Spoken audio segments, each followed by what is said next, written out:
잘못된 습관으로 당신의 잇몸이 지금 녹고 있습니다.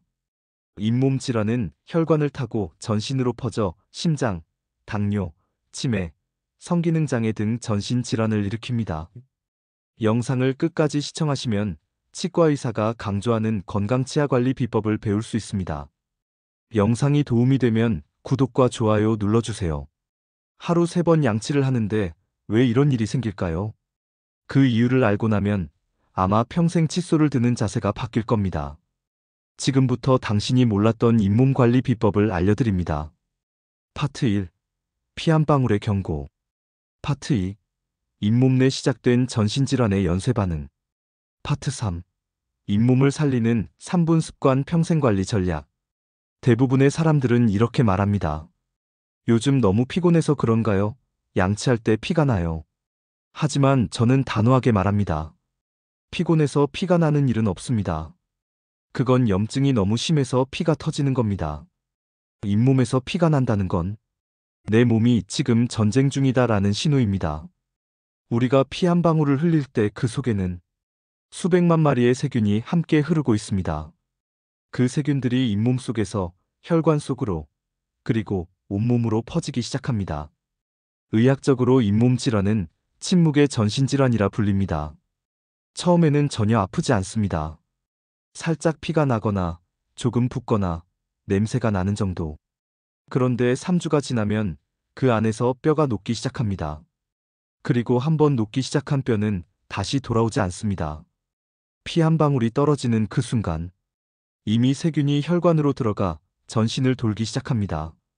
입안에 있던 세균이 혈류를 타고 심장으로, 신장으로, 뇌로 퍼집니다. 그래서 잇몸염증은 단순히 구강 문제가 아닙니다. 고혈압, 당뇨, 치매, 뇌졸중, 신장질환, 심지어 성기능 장애까지 수많은 병의 시작점이 바로 입입니다. 환자분들이 가장 많이 하시는 오해가 하나 있습니다. 양치할 때 피가 나면 쉬어야 한다. 하지만 그건 가장 큰 착각이에요. 피가 난다는 건 세균과 싸우고 있다는 뜻입니다. 그때 닦지 않으면 세균이 이깁니다. 그 자리를 부드럽게 살살 닦아줘야 합니다. 피가 나는 건 닦지 말란 신호가 아니라 닦아달란 신호입니다. 이제 한 가지 실험 이야기를 해볼까요? 예전 스웨덴의 한 치과대학 연구팀이 이런 실험을 했습니다. 사람들에게 이를 닦지 말라고 했어요. 단 3주 동안 양치를 금지했습니다. 그 결과는 충격적이었습니다. 불과 2주가 지나자 잇몸이 붓고 냄새가 나고 피가 났습니다. 그리고 3주째에는 잇몸뼈가 녹기 시작했습니다. 놀라운 건 그 이유입니다. 다시 이를 닦게 하자 모든 참가자들의 잇몸이 다시 회복되었습니다. 즉, 초기 잇몸염증은 100% 되돌릴 수 있습니다. 단, 그 기한은 딱 3주입니다. 3주를 넘기면 뼈가 녹기 시작하고 그때부터는 되돌릴 수 없습니다. 이 실험은 아주 단순한 사실을 말해줍니다. 닦으면 낫고 안 닦으면 망가진다. 건강을 되찾는 방법은 언제나 단순합니다. 우리가 그 단순함을 지키지 않을 뿐입니다. 자, 이제 잇몸염증이 어떻게 생기는지 살펴볼까요? 입안에는 수천 종의 세균이 살고 있습니다. 그 중에는 해롭지 않은 세균도 있고 유익균도 있습니다. 그런데 우리가 양치를 대충 하거나 식사 후 관리를 소홀히 하면 이 세균들이 모여 끈끈한 막을 만듭니다. 그게 바로 플라그, 즉 세균막입니다. 플라그는 하루 만에 생기고 3일만 지나면 돌처럼 단단해집니다. 이걸 치석이라고 부릅니다. 치석은 세균의 요새예요. 밖에서 칫솔이 닿지 않으면 세균은 그 안에서 번식합니다. 그리고 그 세균이 내는 독소가 잇몸을 녹입니다. 잇몸이 붓고 피가 나고 결국 뼈가 녹는 거죠. 여기서 중요한 건 잇몸이 붓는다는 게 단순히 겉모습의 변화가 아니라는 겁니다. 우리 몸은 외부의 침입자와 싸울 때 백혈구를 보냅니다. 그 백혈구들이 모여 싸움을 벌이면서 열이 나고 부풀고 피가 납니다. 이걸 염증이라고 하죠. 즉, 피가 난다는 건 싸움이 이미 시작됐다는 뜻입니다. 그럼 왜 우리는 그 싸움을 못 느낄까요? 잇몸은 원래 붉은색이고 부드럽기 때문입니다. 그래서 조금 부어도 티가 잘 안 납니다. 전 국민이 염증 상태라고 말하는 이유가 바로 그겁니다. 이쯤에서 한 가지 질문. 피가 나는 걸 방치하면 어떻게 될까요? 정답은 세균이 전신으로 간다입니다. 잇몸의 혈관은 아주 얇고 표면과 가까이 있습니다. 염증이 심하면 그 혈관이 뚫립니다. 그 틈으로 세균과 염증 물질이 몸속으로 흘러갑니다. 그 세균이 심장으로 가면 심내막염, 신장으로 가면 심부전, 뇌로 가면 뇌졸중과 치매를 일으킵니다. 잇몸은 몸 전체로 통하는 열려있는 문이에요. 실제로 치주염 환자들이 치매 위험이 2배 이상 높다는 연구 결과가 있습니다. 혈관성 치매의 주요 원인 중 하나가 잇몸 염증입니다. 이게 무서운 이유는 대부분의 사람들이 전혀 자각하지 못하기 때문이에요. 우리가 피를 흘리면 무조건 지혈을 하죠. 왜냐면 외부의 세균이 혈관으로 들어가면 위험하니까요. 그런데 잇몸 염증 상태에서는 그 혈관이 항상 열려 있습니다. 피가 날 때마다 세균이 조금씩 혈관 안으로 들어갑니다. 그게 하루 3번, 일주일, 한 달, 1년이 쌓이면 전신이 세균에 노출되는 셈이에요. 이걸 전문 용어로 전신 염증성 반응이라고 부릅니다. 잇몸의 작은 염증이 몸 전체의 면역을 자극해서 만성 피로, 혈압 상승, 혈당 불안정, 기억력 저하로 이어집니다. 그래서 잇몸 건강은 곧 면역 건강입니다. 잇몸 염증이 생기면 사람들은 종종 약이나 유산균을 찾습니다. 하지만 잇몸은 먹어서 낫는 병이 아닙니다. 닦아서 낫는 병입니다. 입속은 끊임없이 외부와 연결돼 있습니다. 세균은 매일 들어오고 타액과 음식물, 호흡을 통해 늘 움직입니다. 그래서 잇몸 건강의 기본은 기계적 청소입니다. 즉, 손으로 직접 닦는 것입니다. 여기서 가장 중요한 도구가 2가지 있습니다. 칫솔과 치간 칫솔. 이 2가지가 잇몸 건강의 전부입니다. 이 2가지를 제대로 쓰면 약도 유산균도 특수 치약도 필요 없습니다. 지금까지의 이야기는 단순히 입의 문제가 아닙니다. 입은 몸의 입구이고 잇몸은 전신 건강의 게이트입니다. 이 문이 더러워지면 아무리 좋은 걸 먹어도 아무리 운동을 해도 몸속으로 염증 물질이 쏟아져 들어갑니다. 그래서 잇몸은 노화보다 더 빨리 몸을 늙게 만드는 기관입니다. 파트 2. 파트 2 잇몸에서 시작된 전신질환의 연쇄 반응. 잇몸은 입의 살이 아닙니다. 잇몸은 몸의 신호등입니다. 이 신호등이 깜빡이기 시작하면 몸 전체의 균형이 무너지기 시작합니다. 그런데 대부분의 사람들은 그 불빛을 무시합니다. 왜냐면 아프지 않기 때문이죠. 잇몸 질환의 무서운 점은 조용히, 느리게, 그러나 확실하게 진행된다는 겁니다. 염증이 생기면 우리 몸은 그 부위를 방어하기 위해 혈류를 늘리고 면역세포를 보냅니다. 그 과정에서 염증성 단백질이 만들어지고 그 물질들이 혈관을 타고 전신으로 흘러갑니다. 이걸 전문 용어로 전신 염증 반응이라고 부릅니다. 쉽게 말하면 입에서 시작된 불씨가 몸 전체에 불을 지피는 셈입니다. 이 불씨는 눈에 보이지 않지만 시간이 지나면 혈관벽이 두꺼워지고 혈압이 오르고 혈당이 불안정해집니다. 이제 각 기관별로 잇몸과의 연결을 구체적으로 이야기해 볼게요. 첫째, 심혈관 질환입니다. 잇몸 속 세균 중에는 포르피로모나스 진지발리스라는 세균이 있습니다. 이 세균은 혈관에 침투해서 혈소판을 자극하고 혈관 벽에 끈끈한 염증층을 만듭니다. 이게 바로 동맥경화의 씨앗이에요. 그래서 잇몸병이 있는 사람은 심근경색, 협심증, 뇌졸중 위험이 일반인보다 훨씬 높습니다. 하버드 의대의 한 연구에 따르면 치주염 환자는 심장질환 위험이 무려 2.5배 높다고 합니다. 입속 세균이 심장을 공격한다는 사실 믿기 힘들죠. 하지만 이미 수많은 논문이 그 증거를 쌓아왔습니다. 둘째, 당뇨병입니다. 당뇨병과 잇몸병은 서로를 키우는 관계입니다. 혈당이 높으면 잇몸의 혈관이 약해지고 그 틈으로 세균이 더 쉽게 침투합니다. 염증이 심해질수록 인슐린 저항성이 높아져 혈당이 더 올라갑니다. 즉, 당뇨가 잇몸을 악화시키고 잇몸이 당뇨를 악화시키는 악순환입니다. 그래서 당뇨 환자분들이 치과 치료를 받으면 혈당이 안정되는 경우가 많습니다. 잇몸을 치료했는데 혈당이 내려가는 거죠. 그만큼 두 질환은 밀접하게 연결되어 있습니다. 셋째, 치매입니다. 치매는 뇌의 염증으로부터 시작됩니다. 입속 세균 중 일부는 혈관을 타고 뇌로 올라갑니다. 이 세균들이 뇌에 도착하면 아밀로이드 플라크라는 단백질 덩어리를 자극해서 신경세포를 파괴하기 시작합니다. 이것이 바로 알츠하이머 치매의 초기 과정입니다. 핀란드 헬싱키 대학 연구팀은 치주염 세균의 DNA가 실제 치매 환자의 뇌에서 검출됐다고 발표했습니다. 즉, 입안의 세균이 뇌 속까지 도달했다는 겁니다. 입속의 염증이 기억을 앗아가는 셈이죠. 넷째, 신장질환입니다. 신장은 몸속에 노폐물을 걸러주는 필터입니다. 하지만 염증 물질이 계속 혈액 속으로 흘러들면 신장은 과로에 시달리게 됩니다. 그 결과 사구체가 손상되고 혈중 크레아티닌 수치가 올라가면서 신부전으로 진행할 수 있습니다.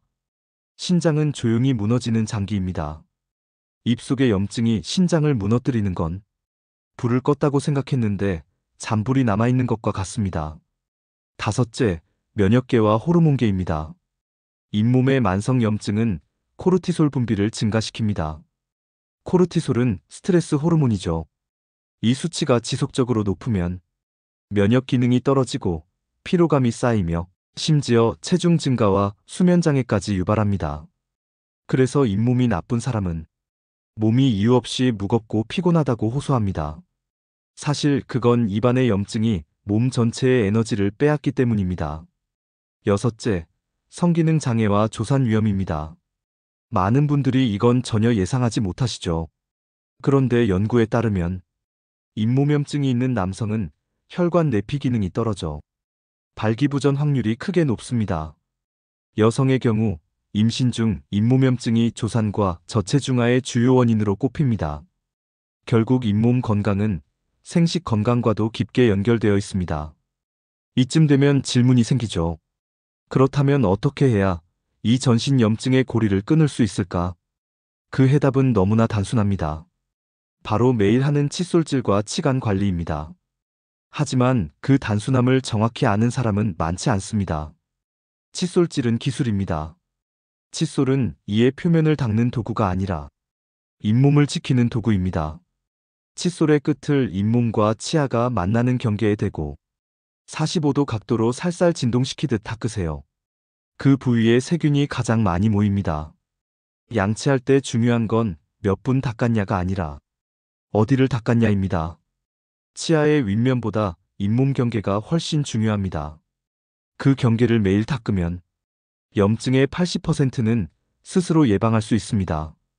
치간 칫솔은 선택이 아니라 필수입니다. 칫솔은 치아 사이를 닦지 못합니다. 그 틈은 세균의 아지트죠. 치간 칫솔을 하루 한 번만 써도 플라그 제거율이 40% 이상 높아집니다. 치간 칫솔을 쓸 때 피가 나도 걱정하지 마세요. 그건 세균이 몰려있는 자리입니다. 며칠만 계속 사용하면 피는 멈추고 염증은 사라집니다. 가글은 언제 사용해야 할까? 가글은 마무리 단계에서만 사용하세요. 가글액이 염증을 완전히 없애지는 못합니다. 하지만 양치 후에 남은 미세 세균을 줄이는 데 도움을 줍니다. 단, 알코올이 포함된 제품은 피하세요. 잇몸 점막을 자극해 염증을 오히려 악화시킬 수 있습니다. 여기까지가 파트 2의 핵심입니다. 입은 단순한 구강기관이 아니라 몸 전체의 입구입니다. 이 입구를 깨끗하게 유지하는 것이 곧 수명을 지키는 일입니다. 그리고 이 단순한 진리를 꾸준히 지키는 사람은 치매도, 당뇨도, 고혈압도 훨씬 늦게 찾아옵니다. 파트 3 잇몸을 살리는 3분 루틴과 평생 관리 전략. 자, 이제 여러분은 잇몸 염증이 얼마나 무섭고 전신질환과 연결되는지 이해하셨을 겁니다. 하지만 이제부터가 진짜 핵심입니다. 알았다고 해서 몸이 변하지는 않습니다. 행동이 변해야 잇몸이 살아납니다. 오늘 이 순간부터 당신의 습관을 단 3분만 바꾸면 인생이 달라집니다. 1. 아침 루틴 잇몸을 깨우는 첫 1분. 아침에 눈을 뜨면 제일 먼저 무엇을 하시나요? 커피 한 잔? 물 한 잔? 아니면 바로 샤워? 그 순서를 바꾸세요. 잇몸이 건강한 사람들의 하루는 입안을 씻는 것으로 시작됩니다. 밤새 입속은 세균 번식장이 됩니다. 숨을 쉴 때마다 공기가 건조하게 들어오고 타액 분비가 줄면서 세균이 증식하고 독소를 만듭니다. 아침에 일어나서 그대로 물 한 모금 마신다면 그 세균을 온몸으로 삼키는 셈입니다. 그래서 아침의 첫 행동은 양치 전 가볍게 입 헹구기 칫솔질 물 헹굼. 다니 때는 치약 없이 하셔도 괜찮습니다. 입안을 물리적으로 깨우고 밤새 쌓인 플라그를 제거하는 것이 목적입니다. 그 후에 아침 식사를 하고 나서 본격적인 칫솔질을 하세요.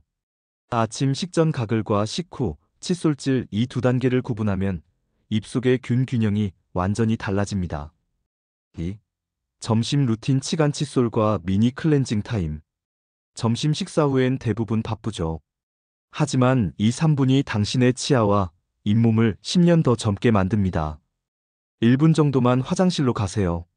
칫솔이 없다면 물만으로도 헹궈주세요. 그 후 치간 칫솔 또는 치실을 이용하세요.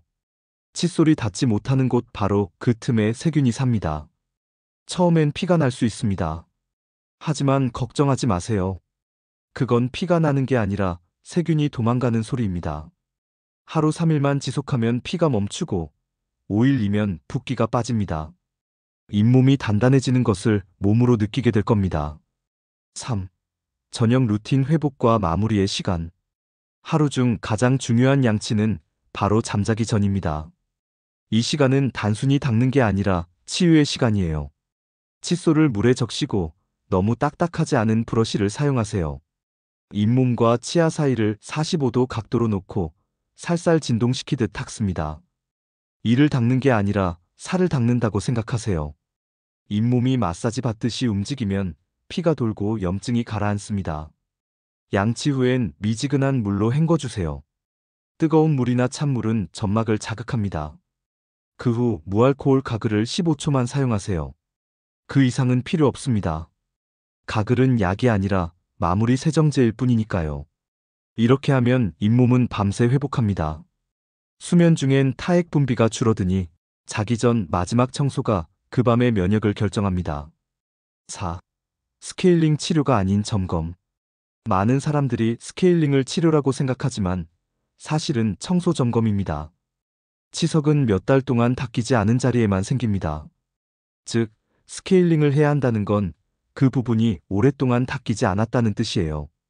스케일링의 목표는 세균이 달라붙기 어려운 환경을 만드는 겁니다. 돌을 떼는 것이 아니라 새로운 세균이 붙을 공간을 없애는 일. 그게 바로 스케일링의 본질입니다. 스케일링 후에는 치아가 시리다고 말하는 사람들이 많습니다. 그건 나쁜 게 아니라 그동안 치석 속에 묻혀있던 치아가 공기를 처음 마신 느낌이에요. 며칠만 지나면 적응됩니다. 그리고 그 순간부터 진짜 자기 칫솔질이 시작됩니다. 5. 좋은 도구 고르는 법. 좋은 도구는 값비싼 게 아니라 몸에 맞는 겁니다. 부드럽고 끝이 잘 연마된 미세모 칫솔. 손잡이가 너무 크지 않고 가볍게 조절되는 제품.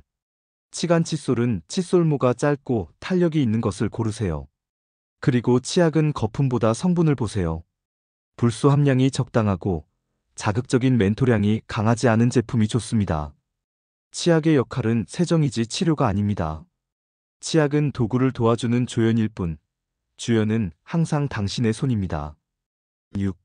주간 관리 사이클. 월요일부터 금요일까지는 루틴 유지. 토요일엔 치간 칫솔 사이즈를 점검하고 일요일엔 입안 전체를 거울로 확인하세요. 피가 나는 자리, 냄새가 나는 곳, 혀의 색 그 모든 것이 건강의 지표입니다. 그리고 3개월마다 스케일링 예약을 하세요. 6개월이 기본이지만 습관을 잡을 땐 3개월이 가장 좋습니다. 스스로 닦지 못한 부분을 치과가 도와주는 주기입니다. 7. 잇몸 재생 마사지 루틴. 하루 한 번은 입 헬스 마사지 시간을 갖습니다. 부드러운 칫솔로 잇몸을 위아래로 살살 문질러 주세요. 그 동작만으로도 피가 돌고 잇몸색이 밝아집니다. 이 단순한 습관이 잇몸의 각화층을 만듭니다. 즉, 방패가 두꺼워지는 겁니다. 처음 몇 일은 따갑지만 일주일이면 편안해지고 3주 후엔 잇몸이 탄력 있게 붙는 걸 느끼게 됩니다. 그게 잇몸 회복의 신호입니다. 8. 평생 루틴 정착의 핵심. 잇몸은 하루아침에 나빠지지 않습니다. 하지만 하루만으로도 좋아질 수 있습니다. 꾸준함이 모든 치료를 이깁니다. 좋은 음식도 도움이 됩니다. 단백질과 비타민C는 잇몸 재생에 필수적이고, 물은 입안을 청결하게 유지시킵니다. 하지만 잊지 마세요. 먹는 것보다 닦는 것이 항상 앞섭니다. 9. 정리 3분이 당신의 수명을 바꾼다. 오늘 이 영상을 보셨다면 단 하나만 기억하세요. 입이 깨끗하면 몸이 산다. 당신의 잇몸이 당신의 나이를 결정합니다. 하루 3분, 칫솔과 치간 칫솔, 그리고 의식적인 습관. 이 세 가지만 지켜도 당신은 건강하게 오래 살 수 있습니다. 매일 거울 앞에서 이렇게 말해보세요. 오늘도 내 잇몸을 지킨다. 그 작은 다짐이 당신의 심장을 지키고, 기억을 지키고, 미래를 지킵니다. 지금 이 순간 당신의 잇몸은 당신에게 말하고 있습니다. 나를 닦아줘, 나를 살려줘. 그 목소리에 귀를 기울이세요. 그리고 오늘 밤 부드러운 칫솔 하나로 당신의 몸을 지켜주세요. 잇몸은 입의 살이 아니라 삶의 근본입니다. 영상이 도움이 되셨으면 구독과 좋아요 부탁드립니다.